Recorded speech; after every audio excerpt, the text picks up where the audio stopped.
Hola a todos. Muchas gracias por venir, gracias a Eureka por existir y a Tamara especialmente por apoyar y por el interés y por todo. Bueno, yo soy pintora, los que estáis aquí creo que lo sabéis todos, pero bueno, soy pintora y aunque no vaya a hablar demasiado de mi propio trabajo, hoy sí es mi manera de hacer la pintura y de entender la pintura lo que constituye el contexto, el punto de partida de la charla. Y pues eso, simplemente para dar un poco de contexto, aunque igual también lo habéis visto todos, os enseño la exposición que tuve en junio en Espacio Alessandra, que se titulaba Pauta. Yo pinto sin un plan previo y aunque una parte de mí le encantaría saber de antemano lo que vaya a salir y sobre todo que todo vaya a salir bien, domina en mí el deseo de viaje y de deambular, de descubrir a través del drama y el conflicto no solo una sensación de superación o el triunfo del cuadro resuelto y de liberación de todos los problemas anteriores, sino también el proceso de descubrir un sostén interno, una estructura invisible que aguanta el cuadro, por así decir, y en medio de este aparente caos de manchas y líneas y colores y capas.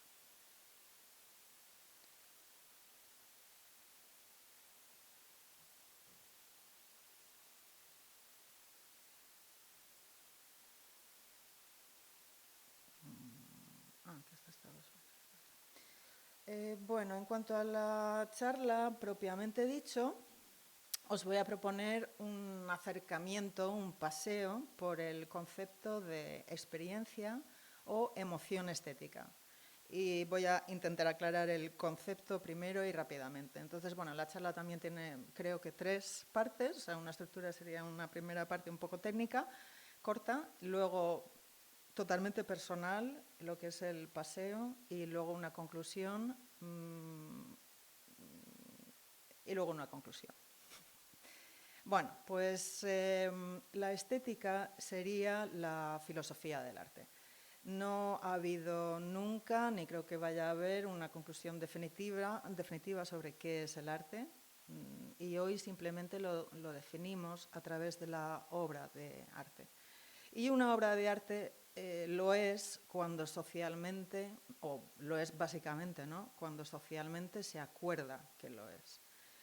Y yo como pintora, lo único es que yo pienso que una obra de arte lo es si el artista lo decide. O una obra de arte es lo que el artista hace, ¿no? Se vea, se entienda, se acuerde o no. Pero bueno, eso es otra cosa. Luego, experiencia estética. Se llama experiencia estética al placer o al agrado que sentimos en la interacción con un objeto estético. Una pieza musical o una pintura, por ejemplo, ¿no? Y existen muchísimas teorías acerca de la experiencia estética, sobre cómo definirlo, o sea, qué es, cómo se produce, cómo es esta interacción entre el sujeto y el objeto. Y estas teorías, bueno, pues se llevan elaborando desde los griegos hasta hoy, obviamente, ¿no? Y yo no voy a entrar en ninguno de ellos, ni he puesto aquí nada sobre ellos, simplemente he querido hacer como una especie de división, porque bueno, por una parte vivimos en un mundo dual y aunque nada es del todo blanco y negro, por la cosa de simplificar, he recogido algunas teorías y las he dividido para que se vean 2 actitudes diferentes, ¿no? Uno que explicaría nuestra relación con el arte o con el objeto estético de una manera más analítica, más racional, y otro que lo explica más desde los sentidos o la emoción, aunque esto probablemente sea una supersimplificación, ¿no?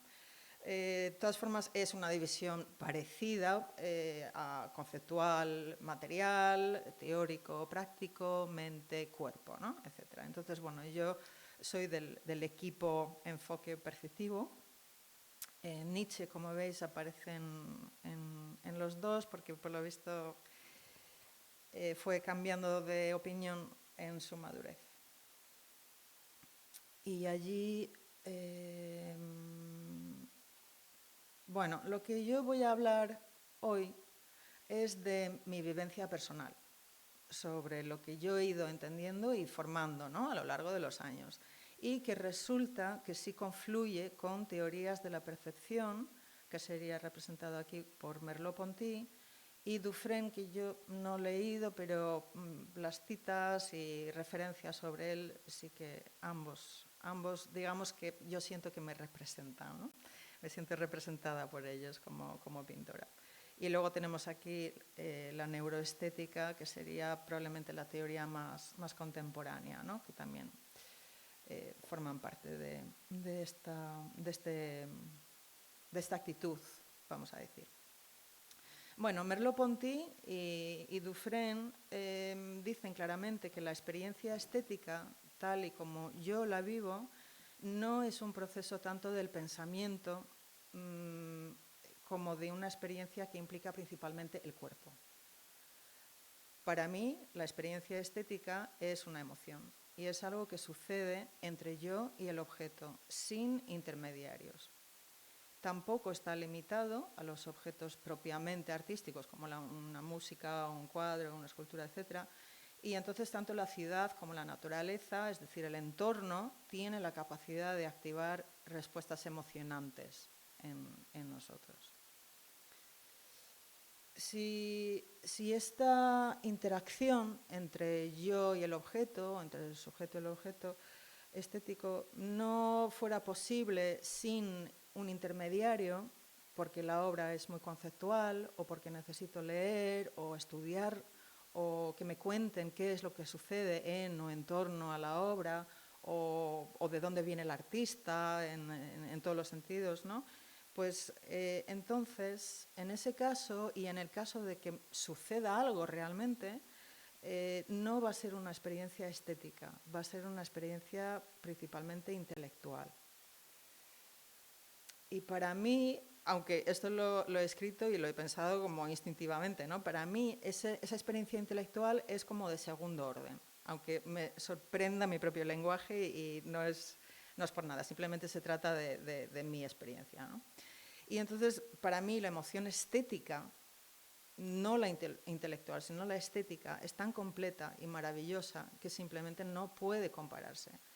Y lo que he intentado con esta ilustración es simplemente que un fácil esquema, ¿no?, de cómo miramos un objeto en la experiencia intelectual y además allí sin intermediario, ¿no? O sea, que ves el objeto. Allí necesitas realmente más información para pillar la obra en un contexto, etc. Mientras que yo lo he destrozado, pero se supone que es una pintura de Mitchell, empezamos a mirar y a mirar en todas las direcciones, involucra el cuerpo, la mirada que se mueve, la pintura de por sí tiene muchísimas cosas que decir y empieza a haber allí una interacción entre sujeto y objeto, ¿no?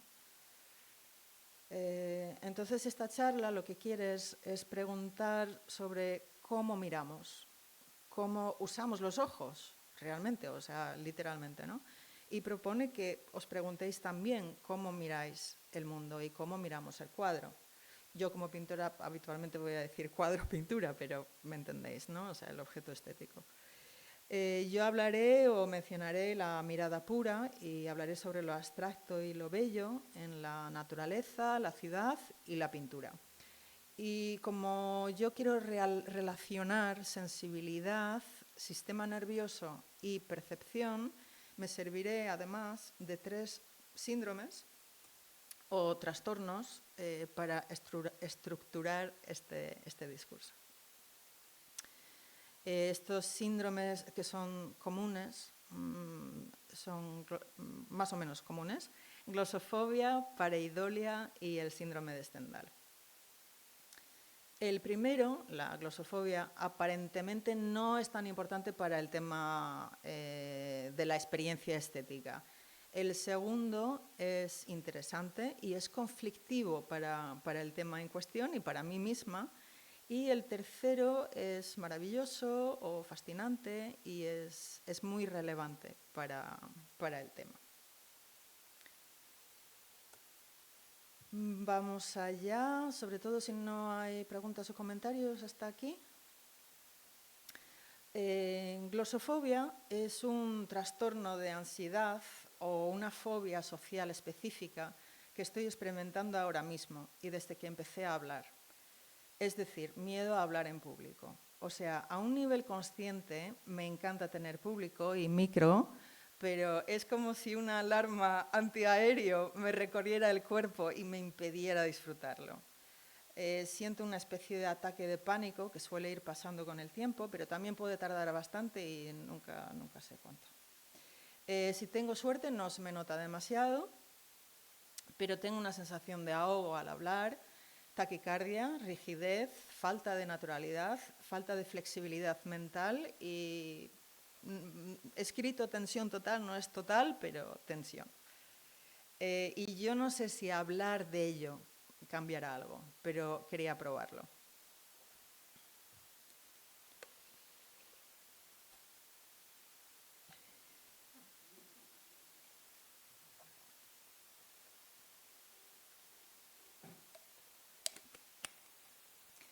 Bebo agua fría porque el frío y tragar puede ayudar a activar el nervio vago y volver a un estado de relajación.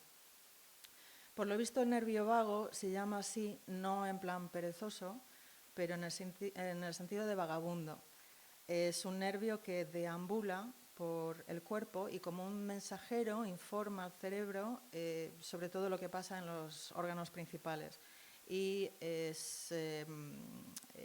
ayuda a regular el estrés y la ansiedad.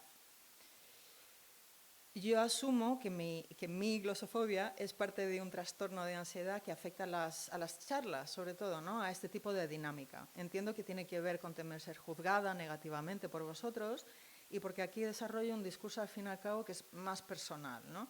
Entonces, es la sensación de estar expuesta. Y este es también un drama común entre pintores o quizás artistas en general, gente sensible. Queremos, pero tememos ser vistos. Por eso, habitualmente, ponemos un objeto entre nosotros y los demás. Es el cuadro el que se expone. Pareidolia es el fenómeno psicológico en el que, o sea, ese es el segundo síndrome. Vamos a dejar que entre... ¡Hola, Sandra! ¡Qué guay! Bueno, tenemos que volver a empezar.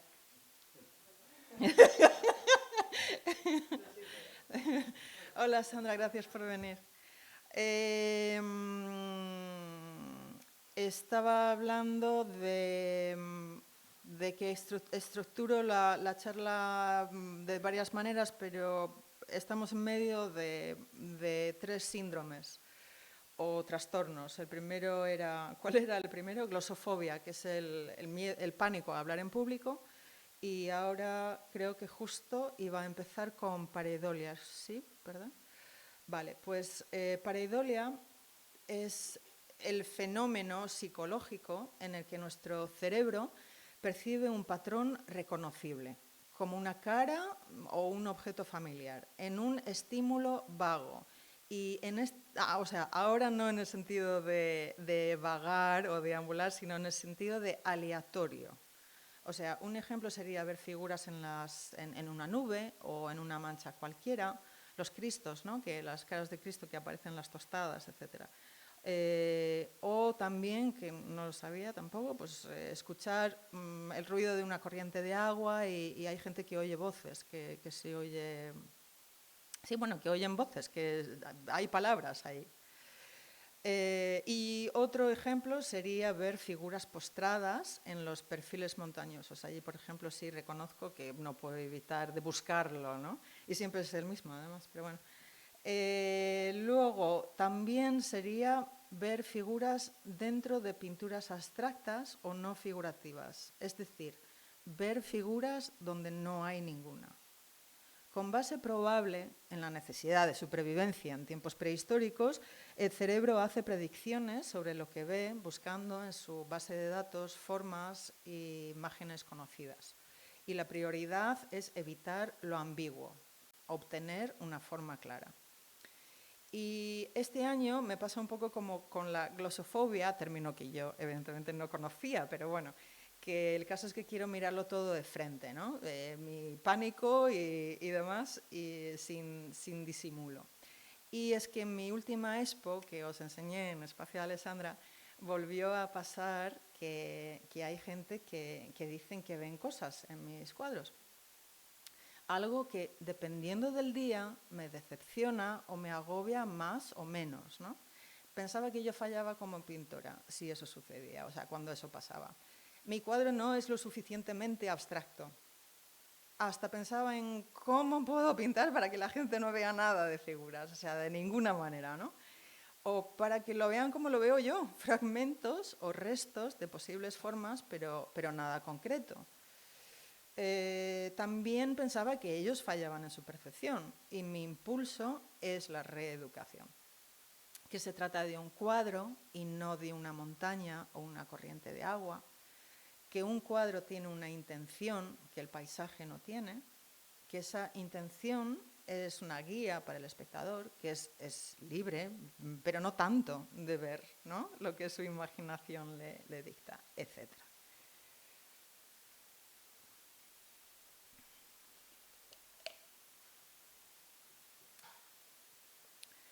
Sune Christiansen es un pintor danés que yo sigo en Instagram, que en una entrevista reciente habló del papel de la figura en su trabajo. Y dice, a veces se pueden distinguir figuras en mis pinturas y otras veces no. Incluso podría ser que solo yo las vea. Hace unos años hice una litografía con la imagen de dos figuras humanas. Se agotó muy rápido y muchas de las personas que la compraron me dijeron que les encantaba porque aparecía un perro. Sigo recibiendo mensajes de gente que quiere comprar esa litografía con el perro. No sé cómo es que todos ven un perro, pero empiezo a pensar que quizás sí lo haya. A mí personalmente me encanta porque yo, o sea, no busco, pero tampoco veo ni humanos, ni perros, ni figuras en su trabajo en general. O sea, digo, está en Instagram, podéis ver ahí su trabajo, pero esto es realmente una buena representación de lo que hace. Personalmente, lo que yo sí veo es una organización de formas, ritmos y gestos. Y recordemos que esto es una foto, claro, entonces todo es plano, no hay textura, no hay dimensión, etcétera, ¿no? Pero una organización de formas, ritmos y gestos. Pero sí, ahora que él ha comentado que aquí hay dos figuras, pues yo sí que las veo, ¿no? Aquí hay una y aquí hay otra tumbada. El perro, yo no lo veía, pero ahora que habla del perro, veo que esto sería la nariz, ¿no? Pero bueno, esto también puede ser, esto es la boca, entonces. Los ojos, aquí un ojo y aquí otro ojo, ¿no? Lo que no sé muy bien es cómo hacer sentido de todo lo demás, no sé lo que veis vosotros. Claro, exacto, sí, por eso es. O sea, aunque igual, por lo visto ha habido mucha gente que ha visto perro, pero igual no ven el mismo perro. ¿En serio? No sé si se oye el público, pero hay gente que ven el perro abajo, ¿ves? O sea, a mí eso me ha sorprendido muchísimo. Pero, en serio, ¿cuánta gente ve el perro aquí abajo que levante la mano? Qué guay, 2 personas. Perdón, sí. Bueno, vamos a seguir con la charla, que está dedicada a Tamara, que vio un perro, pero vamos a seguir. O sea, en mi cuadro. Vale. Todos vemos las cosas de forma diferente y eso es bueno y como debe ser. Pero reconozco que a mí me da pena que se pierda la mirada pura, ¿no? Aquí empezamos con la mirada pura. que se pierda la mirada pura sobre mis cuadros, ya que es a la que me dirijo, ¿no? De alguna manera. Pues me encantó esta cita porque dice eso, ¿no? Un poco que los cuadros se dirigen a un sistema de percepción, ¿no? O sea, no a todos, pero bueno. Me dirijo a la mirada y a la emoción estética. Me da un poco pena que los cerebros o sistemas nerviosos elijan, dentro del caos o la ambigüedad artística, pasar a una referencia segura, como puede ser, por ejemplo, y ahora voy a nombrar las cosas que la gente dice que han visto en mis cuadros. Un pavo, un caballo, un sexo masculino repetido, un safari, un emoji, un tigre, una cara, la cabeza de una vaca, una chica, entre paréntesis, en una montaña rusa y un perro. Que cuando ves lo que no está, o sea, esto es lo que pienso yo, ¿no? Seguimos con eso, que esta es mi subjetividad. No está, no ves lo que sí está. Este es mi pensamiento, ¿no? Es sí algo que no se puede nombrar, pero explorar y sentir. Por otro lado, la pareidolia tiene un papel muy interesante como recurso creativo. O sea, dentro del proceso creativo activo, digamos, no desde el punto de vista del ¿cómo se llama?, el espectador, sino del propio artista. O sea, aprender del accidente, descubrir formas nuevas, etc. O sea, cuando se parte, por ejemplo, de una mancha de café o de acrílico, me da igual, pero bueno, para dibujar una cara, un cuerpo. O sea, se empieza desde algo informe para jugar con eso, ser un poco más libre o expresivo, si se quiere, ¿no? Simplemente dejar que una mancha sugiera lo que quiera ser o quiera hacer en vez de definirlo de antemano. Y ahora que lo pienso, esto es un poco como yo pinto también, aunque no sea consciente de que no parto de manchas en ese sentido, pero sí intento pintar rápido para engañar al cerebro, y la pareidolia como recurso creativo es un poco eso. Para evitar que estemos ahí dibujando un tigre, pues vamos a empezar por relajarnos, ¿no? Digamos que el mecanismo, esto lo llamo yo, el mecanismo pareidólico, nos enseña a llegar a una figura donde todo era indeterminación. Y yo diría que lo que me ha ido interesando más y más, y hablando ahora de la pintura, de mi pintura, es justo el lado contrario de ese proceso, deshacer lo reconocible, como dice Kelty Ferris, pintor abstracto, ¿no? La abstracción es un intento de deshacer las cosas nombrables o reconocibles en la vida.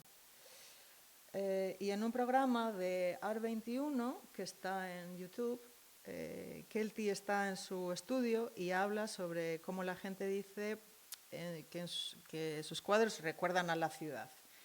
Lo que en un principio negaba, ¿no? Como que no, esto es muy cutre o muy cursi o no sé qué.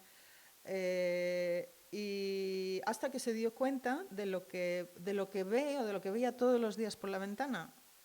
El tráfico, las luces de los coches, las luces formando patrones en la noche.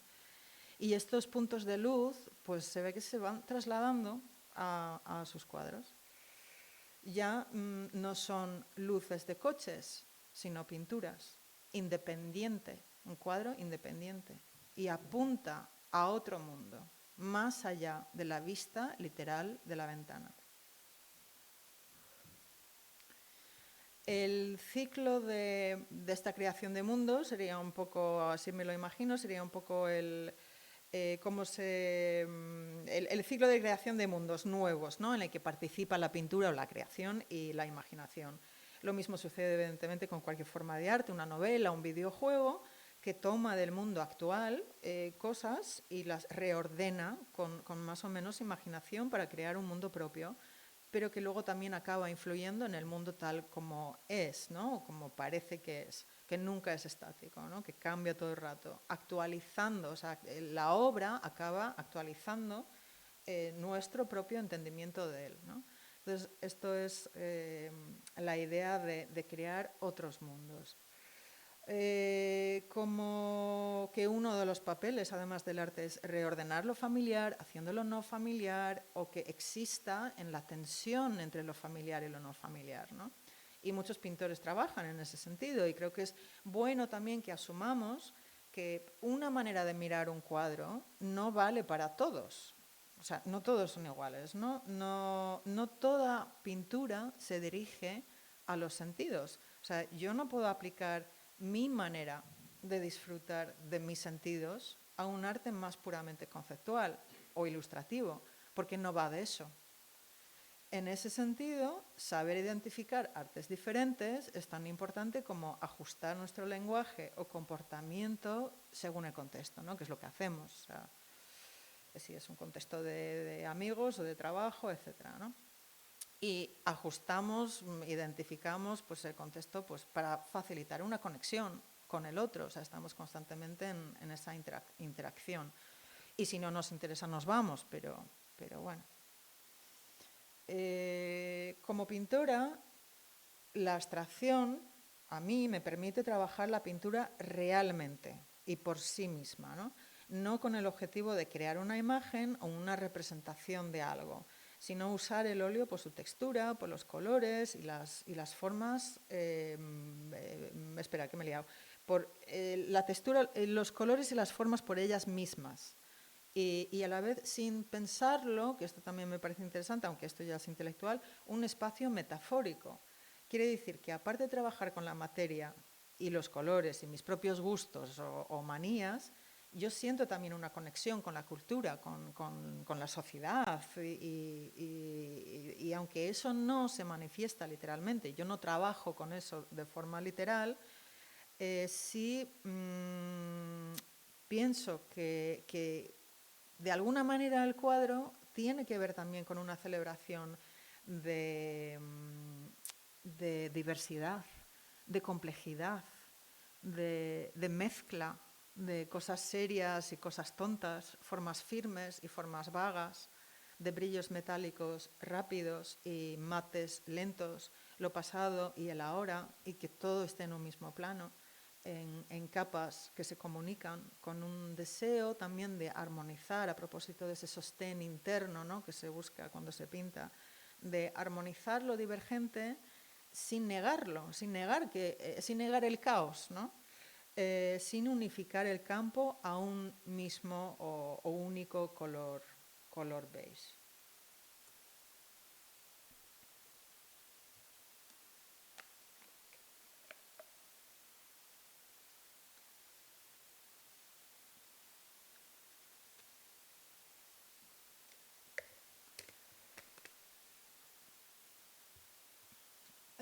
Abstracto no es un estilo, simplemente quiero hacer que una superficie funcione. Solo se trata de un uso del espacio y de la forma, una ambivalencia entre formas y espacio. Ese, digamos, es el trabajo de pintores con las que yo me identifico, ¿no? Vamos a decir.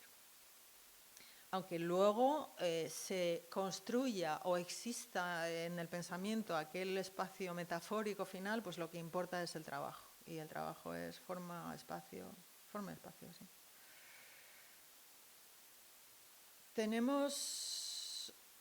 Vale, he ido un poco rápido. Bueno, tenemos muchas miradas y alternamos entre ellas. Tenemos una mirada dura y práctica sobre objetos identificables, como vaso, manzana, contornos claros, objetivos específicos.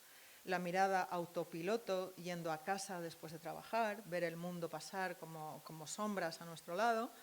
Luego está la mirada creativa, la que indaga, la que es intencionada, la que se posa con intención, ¿no?, sobre el entorno, la que se sorprende, ¿no?, se felicita de mirar, de relacionar y conectar.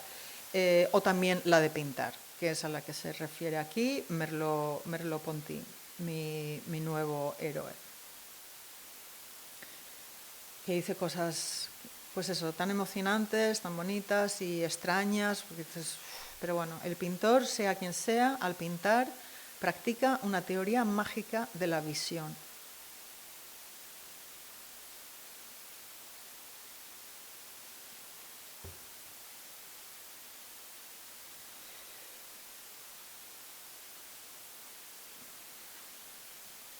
Julie Meretu, pintora también, dice que no está intentando formular una historia, que sigue creyendo que sentimos el cuadro, ¿no? No lo pensamos, sentimos el cuadro. Y la razón por la que leemos la marca es porque también sentimos la marca. Y con los años yo personalmente he entendido hasta cuánto mi mirada contemplativa está ligada a la emoción. Y he entendido también hace poco, gracias a una cita, que esto ya se va llenando de citas, pero de Agnes Martin,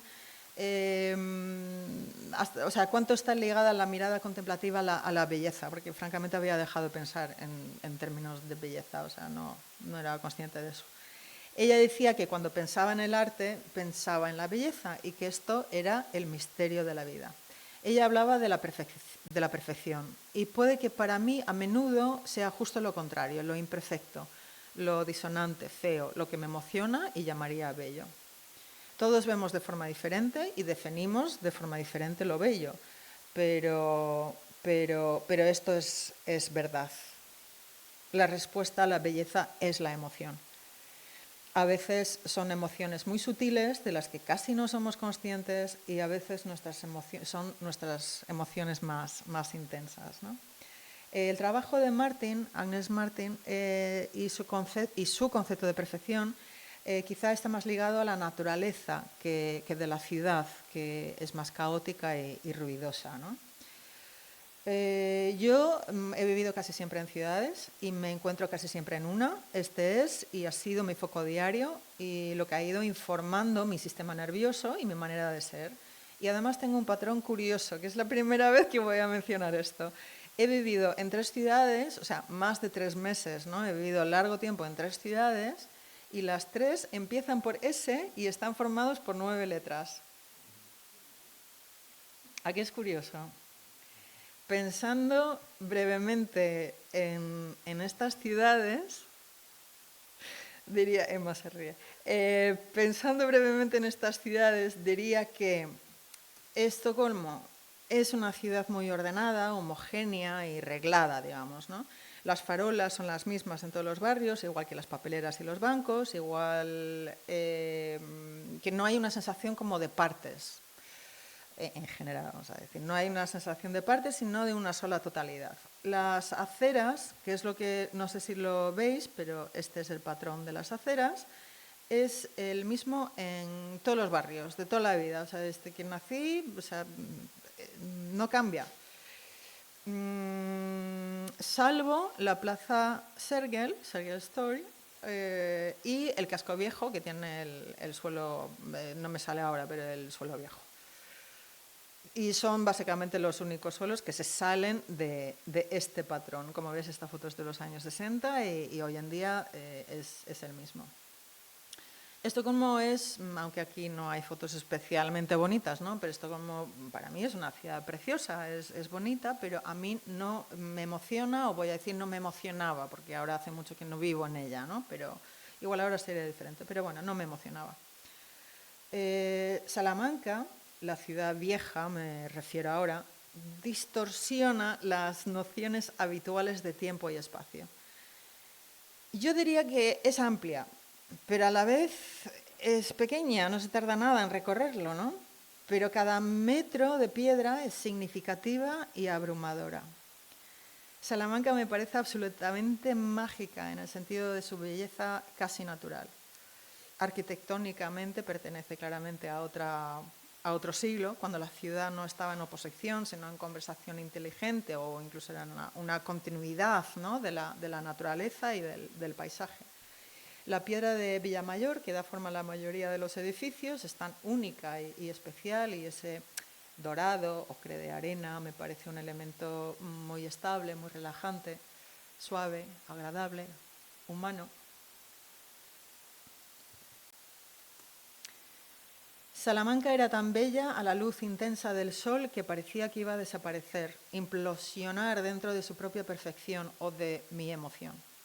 Salamanca fue mi primera aproximación al síndrome de Stendhal, una enfermedad, es que ahora ya pasamos a hablar de enfermedad, o trastorno psicosomático, que causa un elevado ritmo cardíaco, felicidad, palpitaciones, sentimientos incomparables y emoción, cuando el individuo es expuesto a obras de arte, conjuntos arquitectónicos o paisajes muy bellos.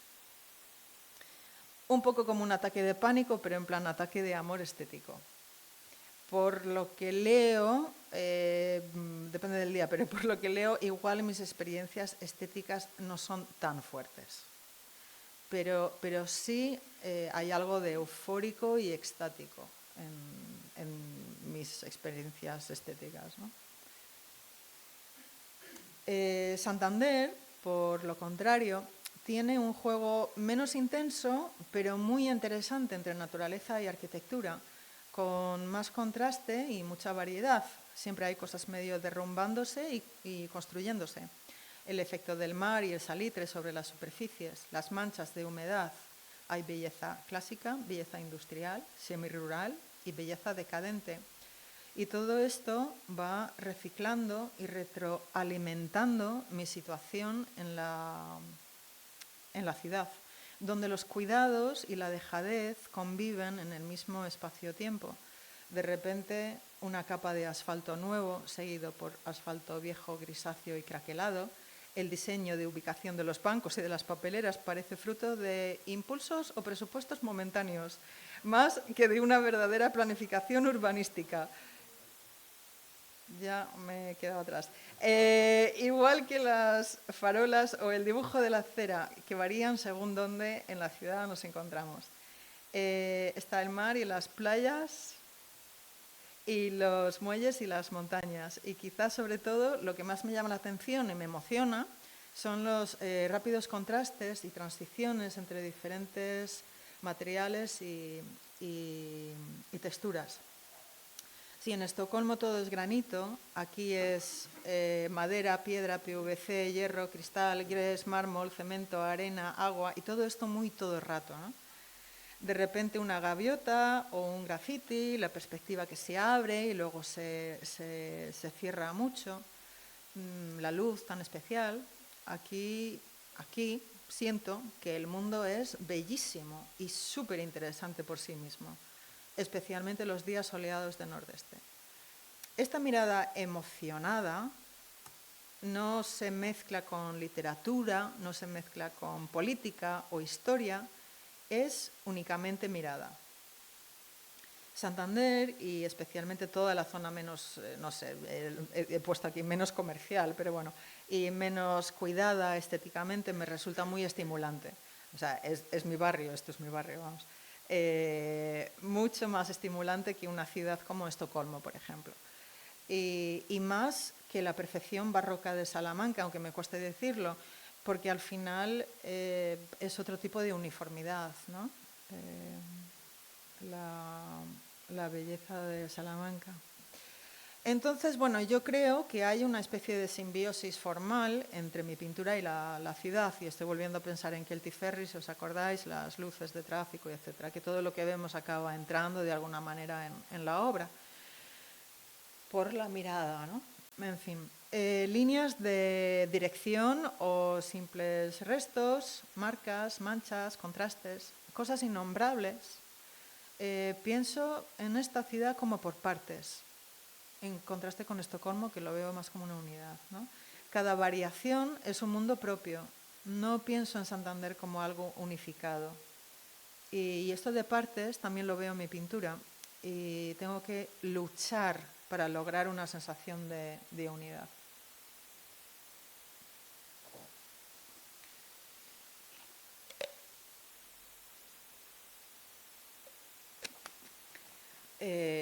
Experiencia estética viene del griego esthetis, que significa sensible. Sensible ha implicado a menudo ser un poco floja, pero creo que sobre todo es ser sensible a sentir belleza. Sensible a los ritmos y a los patrones, a los quiebros, las transiciones, en música, pintura, la naturaleza, el lenguaje, el fútbol, en el barrio. Y de nuevo, Agnes Martin. Ella dijo que la gente acepta esta es mi cita favorita, la verdad.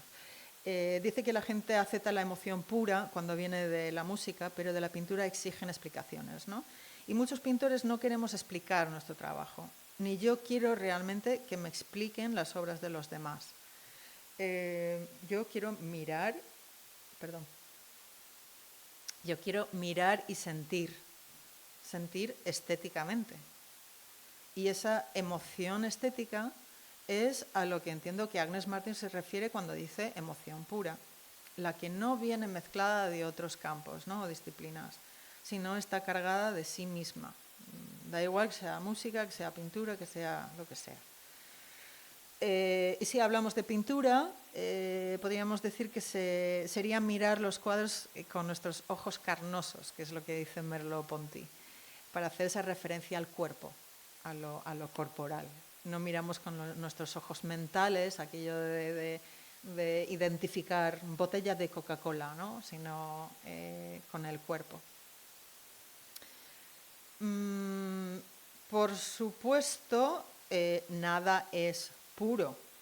Mirada pura es pensar también. Pero ahora digo yo diría imperceptible, ¿no? Cuerpo reúne muchas dimensiones, desde lo físico, lo nervioso, lo emocional y lo mental. Mirada pura es conectar con lo profundo, conectar con el objeto y con nosotros mismos. Es conocimiento y placer presencial, es atención absoluta al entorno, sin mediador, sin guía o audífono. Es en esa aparente restricción que el mundo explota y expande. Nosotros nos convertimos en más, en un otro más o un solo yo, desde los objetos inertes hasta todo lo sintiente. Y simplemente yo diría que cuanto menos pensamiento hay en esa interacción con un objeto estético, más directa y pura es la emoción, más alegre y sorprendente. Conclusión. Hace unos días, el domingo lunes, hace unos días estuve en Madrid por un asunto administrativo. Pero claro, ¿cómo es un viaje puramente administrativo? Cuando estamos, ¿no?, vivos en él, o sea, vivimos en ese asunto, encarnamos cualquier experiencia, por práctico que sea. Pero digamos que mi idea era ser profesional y práctica y aprovechar el tren para terminar de escribir esta charla. Pero no pude. Miré por la ventana, me pasé el rato en Instagram y en WhatsApp y en Maps, adormilada, en la cafetería, etc. Llegué a Madrid al anochecer y quedé en un bar con un amigo. Tomamos una tortilla vaga. Me pareció llamativo y supe que eso tenía que estar en la charla, el vago que faltaba, esta vez sí perezoso. Después de mi asunto administrativo el lunes por la mañana, Madrid fue un poco infierno. Fui al Prado, o sea, el templo de pintura premoderna, para entrar en realidad en otra estación o aeropuerto, con largas colas, escáneres, blips, chips, personal uniformada dirigiendo impaciente. Lavabos, librería y cafetería, todo en el mismo vestíbulo plano abierto. Después, más puntos de lecturas, pequeños pero múltiples, interminables grupos de turistas con sus guías, todos hablando de este libro de historia, ninguno invitando a sentir, a percibir la pintura. Quizá porque eso requeriría silencio. No hubo silencio ni espacio en ningún lado, salvo en el ascensor.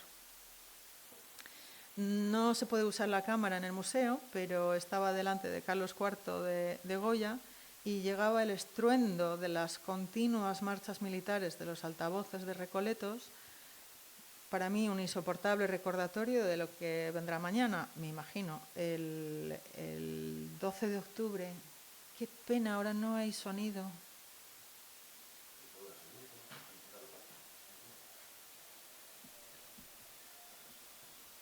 No lo había pensado, fíjate.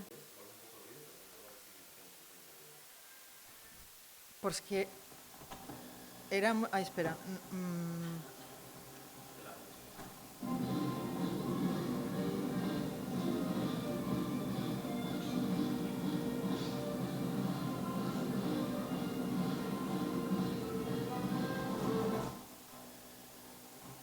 Perdón, esperad.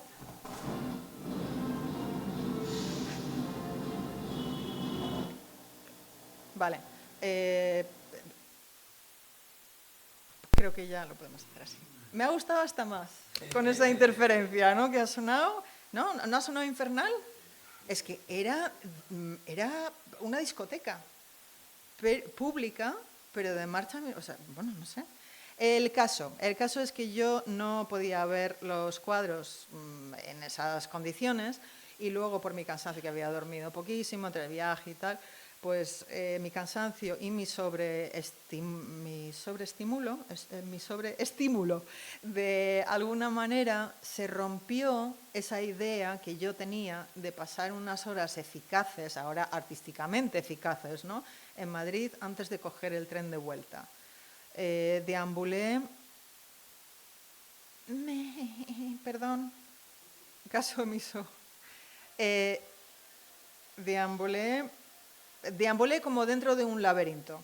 O sea, deambulé como dentro de un laberinto, o sea, dentro de mi propio sistema nervioso desregulado, si se quiere. Primero, alejándome de la música militar que retumbaba hasta Reina Sofía, dirigiéndome vagamente hacia Sol, pero evitándolo a la vez porque sabía que iba a estar invadido de gente, ¿no? Todo me agobiaba, pero me interesaba a la vez. Madrid bellísimo, soleado, lleno de una diversidad abrumadora, más que nunca, de gente, de idiomas, de economías, franquicias guays, tiendas cutres, cuestas, callejones, obras, decadencias. Deambulando en una ciudad histórica, ahora moderna, a punto de distópica, que combina también muchas capas de recuerdos personales de mis diferentes momentos en Madrid, yo fui incapaz de pensar con claridad. Debería comer, debería sentarme en algún lado, debería ir a ver otra expo, aprovechar el tiempo, pero ¿tenía hambre? ¿Tenía ganas? ¿Tenía fuerzas? De repente solo quería volver a casa, tener casa, descansar. Al cabo de unas 2 horas me rendí al caos y me senté en un banco en la Plaza España con una ensalada preparada y plastificada de un súper. Después de comer, atravesé otro círculo de infierno y logré encontrar un bar casi vacío y silencioso en medio del barullo entre Sol y Plaza Mayor. Y por primera vez ese día pude pensar y sentí que por fin estaba en Madrid. Estar en un lugar es habitarlo y encarnarlo, bueno. Os cuento esto porque aunque no terminé la charla en Madrid, lo entendí todo en Madrid. Está muy bien tener un plan, un trayecto establecido y estar acompañada y que cosas sucedan a través o dentro de una dinámica compartida y el hablar, ¿no? Sean guías o amigos o libros. Está muy bien tener experiencias sociales.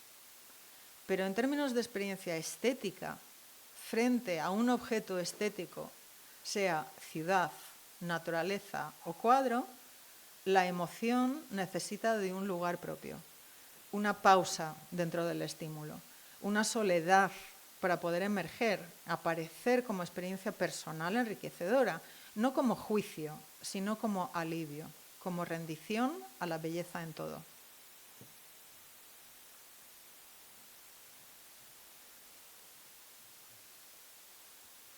El amor estético es un amor feliz. Juzgar una obra como bella es simplemente expresar placer, experimentar la plenitud, la perfección del acuerdo, sentir en lugar de pensar. Desde Dufresne.